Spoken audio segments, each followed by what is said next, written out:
the kind introduction, and I want to start by thanking President Macron for hosting the event and, of course, for the lovely dinner last night.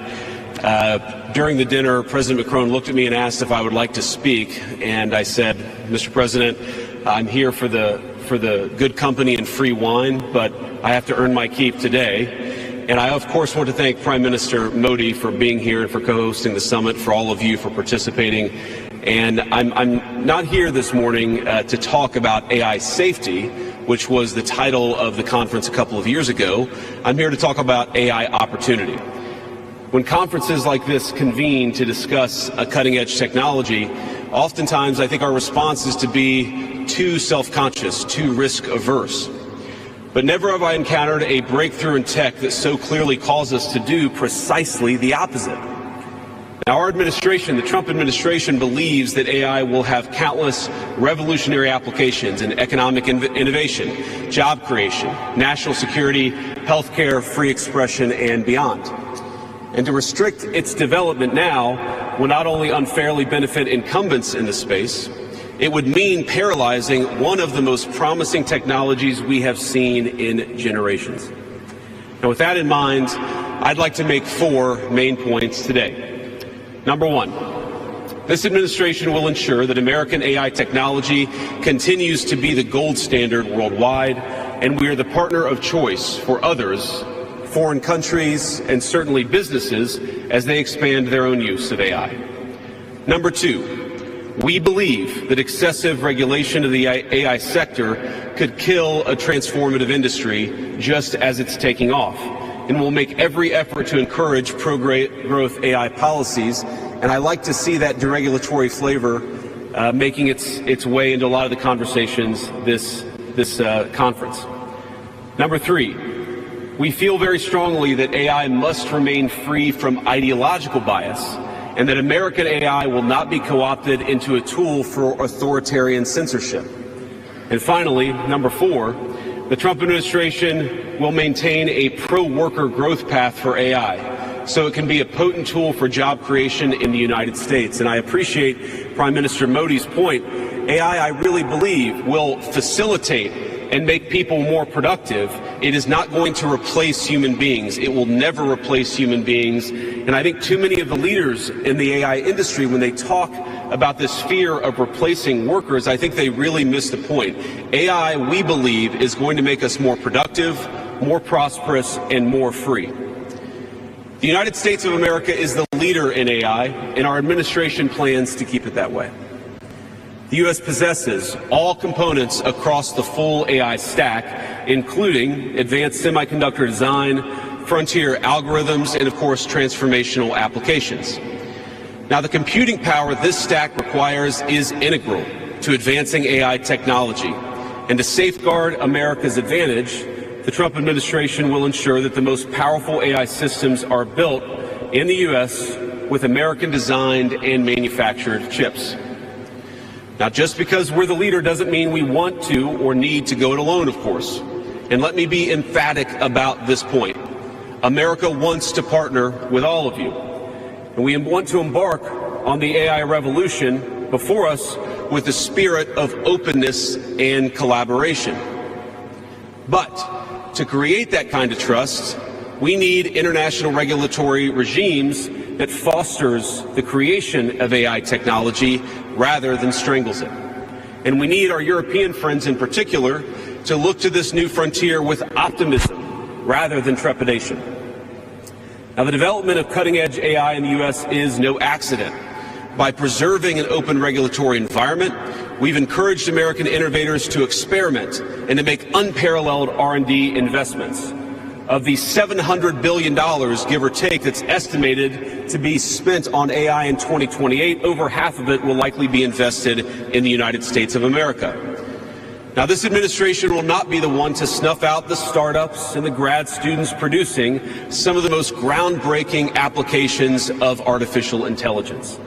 Instead, our laws will keep big tech, little tech, and all other developers on a level playing field.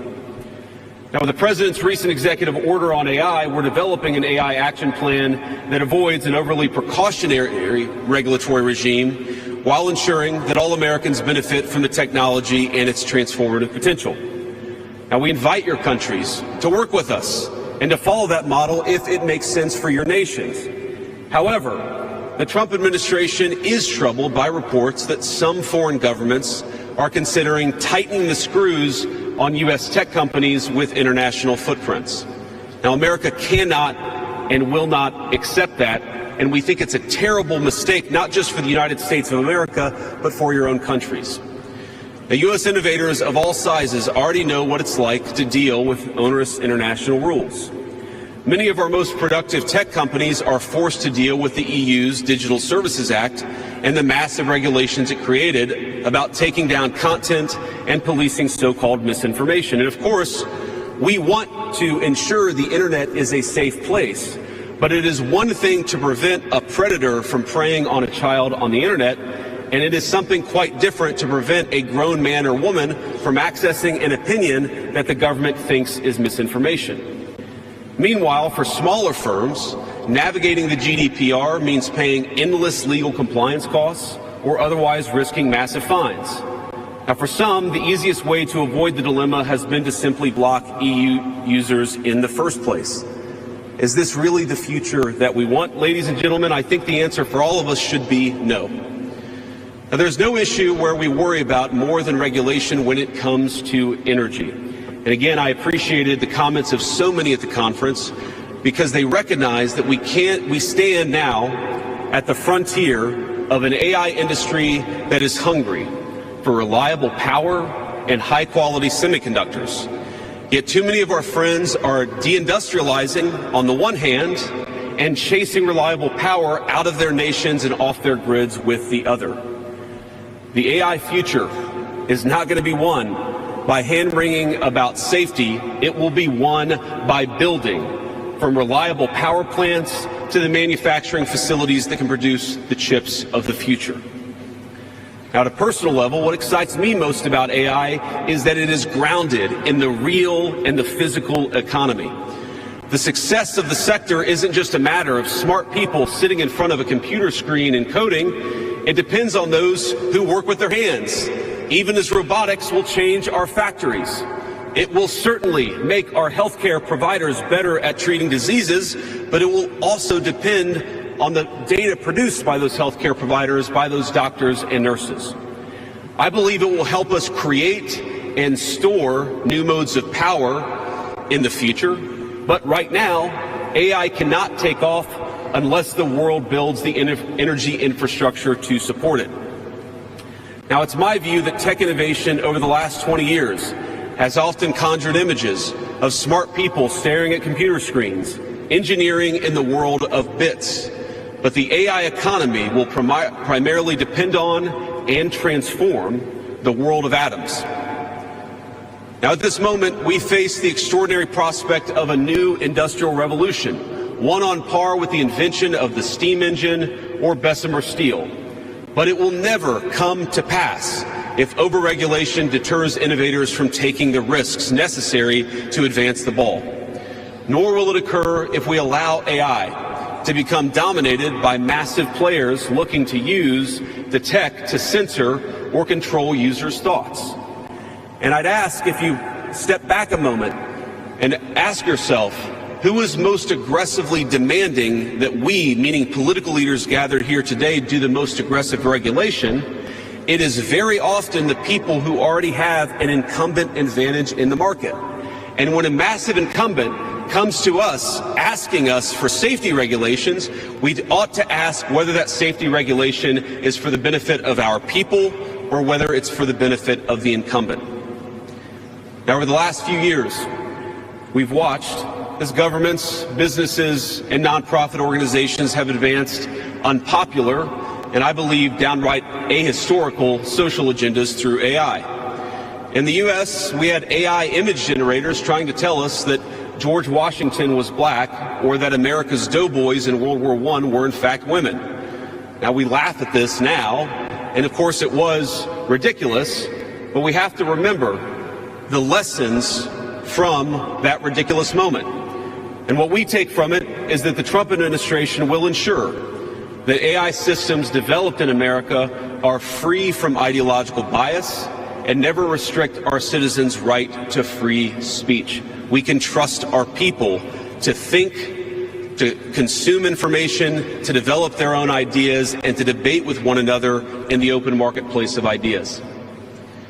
Now, we've also watched as hostile foreign adversaries have weaponized AI software to rewrite history, surveil users, and censor speech. This is hardly new, of course.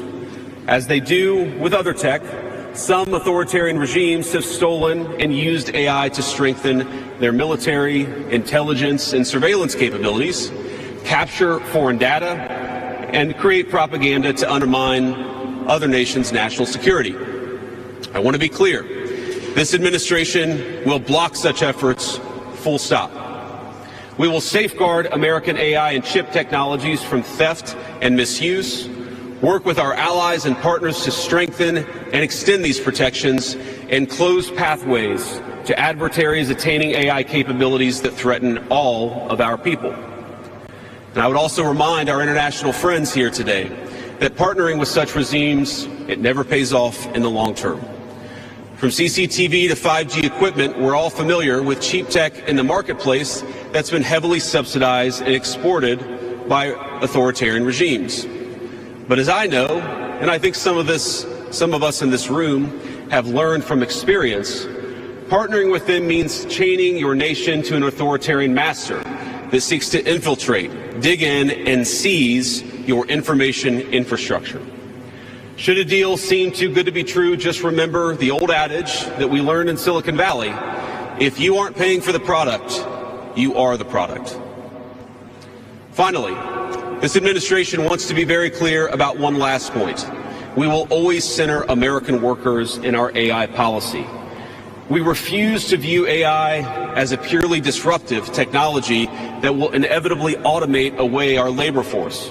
We believe, and we will fight for policies that ensure that AI is going to make our workers more productive, and we expect that they will reap the rewards with higher wages, better benefits, and safer and more prosperous communities.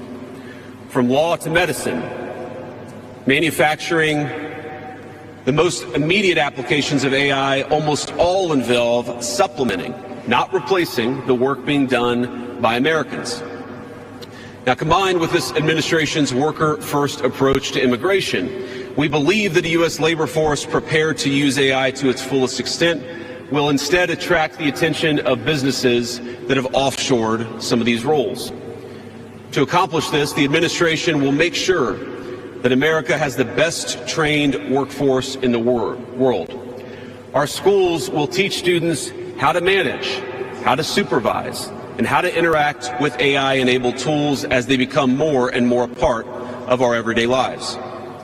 And as AI creates new jobs and industries, our government, businesses, and labor organizations have an obligation to work together to empower the workers, not just of the United States, but all over the country, all over the world. To that end, for all major AI policy decisions coming from the federal government, the Trump administration will guarantee American workers a seat at the table, and we're very proud of that. Now, I've taken up enough of your time, so I'd like to close with just a quick story. This is a beautiful country, President Macron, and I know that you're proud of it and should be. And yesterday, as I was touring Les Invalides with General Gravette with my 3 kids, he was kind enough to show me the sword that belonged to America's dearest international friend from our own revolution, of course, the Marquis de Lafayette. He let me hold the sword, but of course he made me put on the white gloves beforehand. And it got me thinking of this country, France, and of course of my own country, and of the beautiful civilization that we have built together with weapons like that saber. Weapons that are dangerous in the wrong hands, but are incredible tools for liberty and prosperity in the right hands. I couldn't help but think of the conference today. If we choose the wrong approach on other things that could be conceived of as dangerous, things like AI, and choose to hold ourselves back, it will alter not only our GDP or the stock market, but the very future of the project that Lafayette and the American founders set off to create. Now, this doesn't mean, of course, that all concerns about safety go out the window, but focus matters. And we must focus now on the opportunity to catch lightning in a bottle, unleash our most brilliant innovators, and use AI to improve the well-being of our nations and their peoples. With great confidence, I can say it is an opportunity that the Trump administration will not squander. And we hope everyone convened here today feels exactly the same. Thank you, and God bless you all. Thank you.